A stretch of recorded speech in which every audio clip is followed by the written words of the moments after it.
In the busyness of our daily lives, there comes a moment when we all pause, even if just for a breath, and ask ourselves, what is it all for? The endless hours at work, the deadlines, the sacrifices, the striving for comfort, recognition, and achievement, what do they amount to if, at the end of the day, we lose touch with those who matter most? Today, I invite you to reflect with me on a theme that is as old as humanity itself, yet more urgent than ever in our modern world: making time for what matters, family. We often live as though time is infinite. We plan for tomorrow, we postpone conversations, we promise our children we will play with them later, we assure our parents we will call them next weekend, and we tell ourselves that vacations, dinners, and meaningful moments can be saved for another day. But the truth is sobering: time is the one resource we cannot replenish.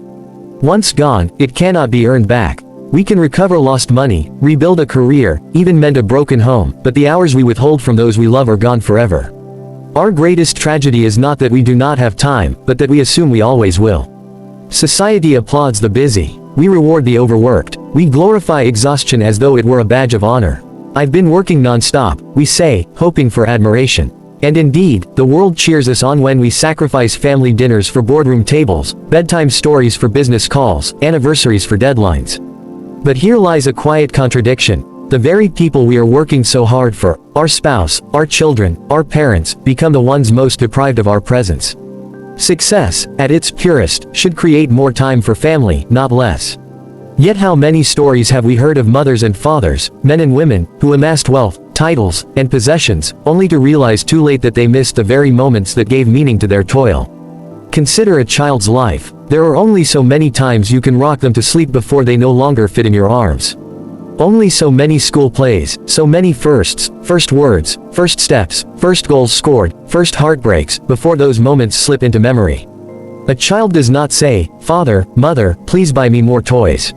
What they truly say, through every tug on your sleeve and every look of longing, is, "Will you sit with me? Will you see me? Will you be here?" Years from now, they may not recall the price of their shoes or the brand of their backpack. But they will never forget whether you were in the stands cheering them on, whether you were there at dinner asking about their day, whether you stopped to listen when they needed to talk. Time is the currency of love. And children feel wealthiest not when we buy them more, but when we give them more of us. And what of our parents? Those who held our hands when we were small, who worked long hours so we could study, who sacrificed silently so that we might have opportunities they never did. They are not with us forever. And yet how many times have we postponed visits, ignored their calls because we were too busy, or treated their stories as repetitive instead of reverent? One day, their chair at the table will be empty. One day, the voice on the other end of the line will go silent. And when that happens, what we will crave most is not their advice, not their money, but one more conversation, one more hug, one more chance to sit together without rush. To make time for family is not only to honor the present, but to honor the past, the people who poured their lives into ours. Family also means the partners who walk beside us. Marriages and relationships are not destroyed in one catastrophic moment, they erode slowly, quietly, by neglect. By the absence of listening, of laughing together, of choosing to turn off the screen and turn toward each other. We may tell ourselves, "They understand I'm busy. They know I love them." But love is not sustained by assumption. It is sustained by action, by attention, by carving out time in the midst of chaos to say, "You still matter most to me." A healthy family is built not in grand gestures alone, but in the daily decision to prioritize each other. If family is so clearly important, why do so many of us struggle to give it the time it deserves?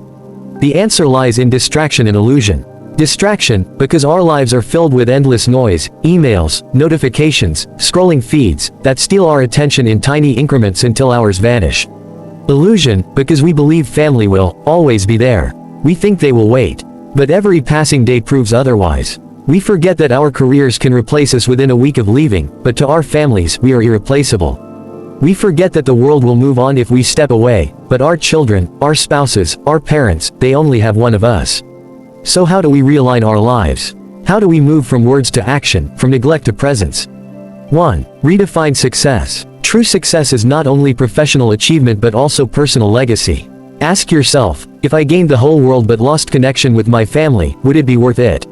2. Create sacred rituals. Establish routines that are non-negotiable. Family dinners, bedtime stories, Sunday visits, game nights.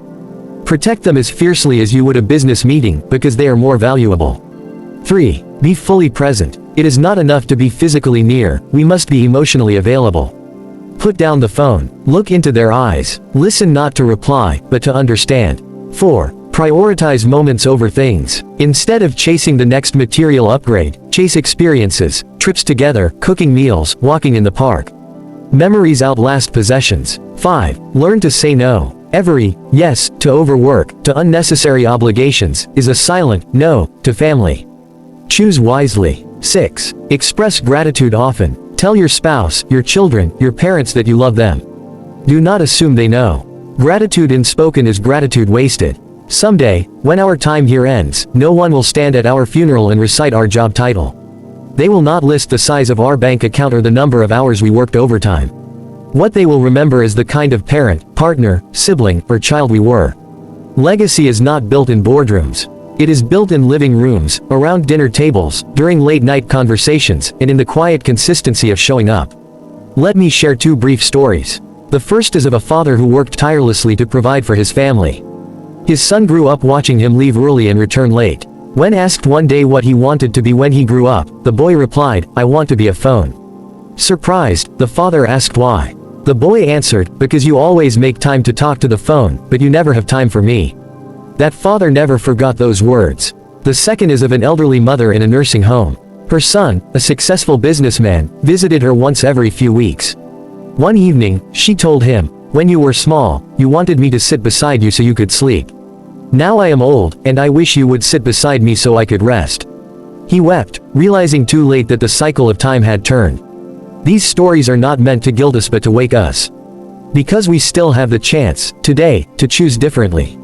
We live in uncertain times. Economies rise and fall, jobs come and go, trends shift faster than we can follow. But family, when nurtured, remains our constant. They are our anchor in storms, our cheerleaders in victories, our comforters in defeats. Making time for family is not a burden, it is a blessing. It is not a duty, it is a privilege. It is the only investment guaranteed to yield a return of joy, belonging, and love. So I ask you now, not as a preacher of ideals but as a fellow traveler in this brief life. When was the last time you truly sat with your family without rushing? When was the last time you told your parents thank you? When was the last time you held your child close, or looked at your spouse and remembered why you chose them? Do not wait for the perfect time, it will never come. The perfect time is always now. So, making time for what matters is not about abandoning ambition or neglecting responsibility. It is about remembering why we strive at all. Family is not an interruption to our goals, they are the reason for them. Let us not be so busy making a living that we forget to make a life. Let us not postpone love for another season, for the seasons turn faster than we imagine. One day, when we look back, may we not regret the hours we spent at work, but rejoice in the hours we spent at home.